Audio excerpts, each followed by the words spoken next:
Hey everybody, I'm just going through my seeds. It's time to start getting some stuff growing. So what I'm going to do, even though I've got containers and I've got my raised beds, I usually just put seeds in there and start them in there. But I'm wondering if some of them would do better if I actually started them in something smaller and then transplanted them after they get better. So we're going to try that this year. I have got several of these yogurt cups. And what I'm going to do is I'm going to poke holes in the bottom and put soil in them. I'm going to put the seeds in here, and then I'm going to put a bunch of these in a little tray. That way I can just pour water in the tray and let them suck it up that way. And then as they get bigger, I can transplant them into small, larger containers, and eventually into one of my pods for one of the raised beds. So here's the trick I learned. I wanted to poke holes in the bottom so that they would drain out, and also so that they could get some water that way. And I found, of all things, this is a corn on the cob holder. And if you very carefully, you can poke it in there. This actually works better there you go. If you set it on the counter to get a little pressure. Oh, and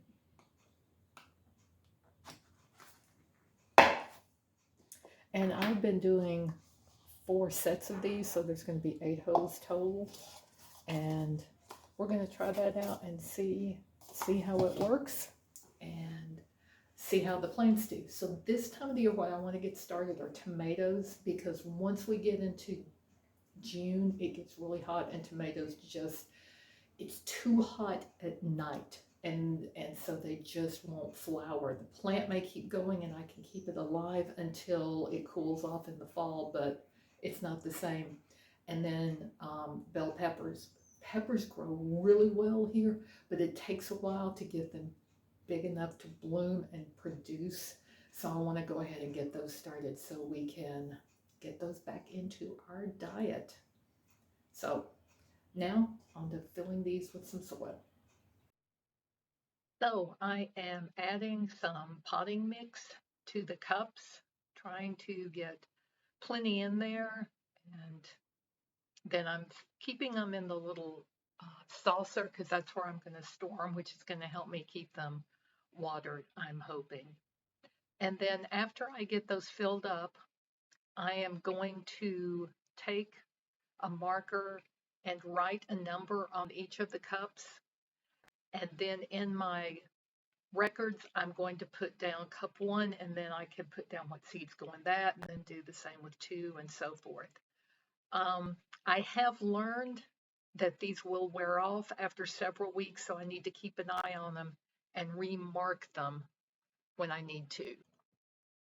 Now it is time to add seeds to each of the little cups. And what I'm doing is making a note in my garden log of what seed is going into which cup with the numbers on it. And that way I can kind of keep track of what is in what container, and also make notes about what germinated well and what didn't.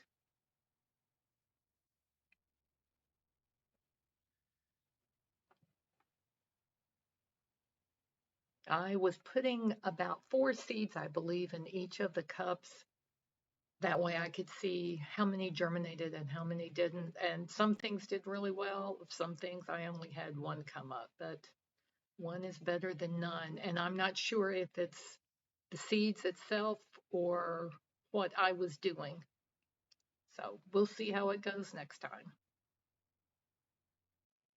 Then after I have all the seeds planted, I take a water bottle where I've poked holes in the cap, and I sprinkle them with it. One tip is to be sure and poke the holes in the cap from the inside out so that the water goes out better.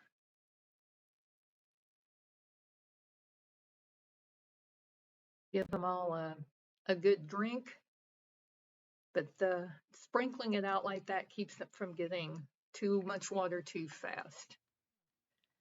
And then it was several nights later, we had a cold front that came through.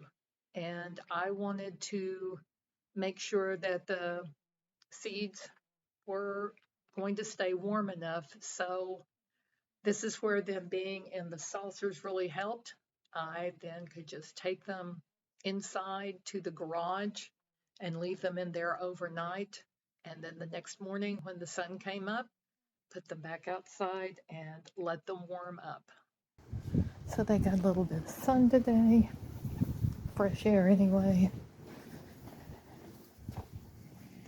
And we got a couple of chilly evenings ahead. Days should be sunny and in low 60s anyway, so they get some sun that way, and then hopefully towards the end of the week they can just stay out overnight. So here we can see that the cucumbers and some of the tomatoes have sprouted. I've got a few other things growing. And then here we have the peppers starting to come up. And you can see the water in the bottom of the saucer. That's how I like to water them, from the bottom. And now it is time to repot them. I'm going to be putting mine in a container to grow this year. So I'm going to put them directly into that container. And like any other, you have to kind of work them out, loosen up the dirt, and get them out as gently as possible. I make holes in the dirt, and then I very gently separate them out. There were 4 tomato plants in this one, so I separate each one of them out, and then I will put each one in a hole and pack it in real good. Now, if you were going to be planting yours in the ground, this is where you would just want to put it in a larger container, but not necessarily one this big, something where you can let them get up to be big enough to then put out in the ground later. So there goes the second one. And if you want to see how all these sprouts do, be sure to subscribe and check back later for more updates on how my garden is doing this year.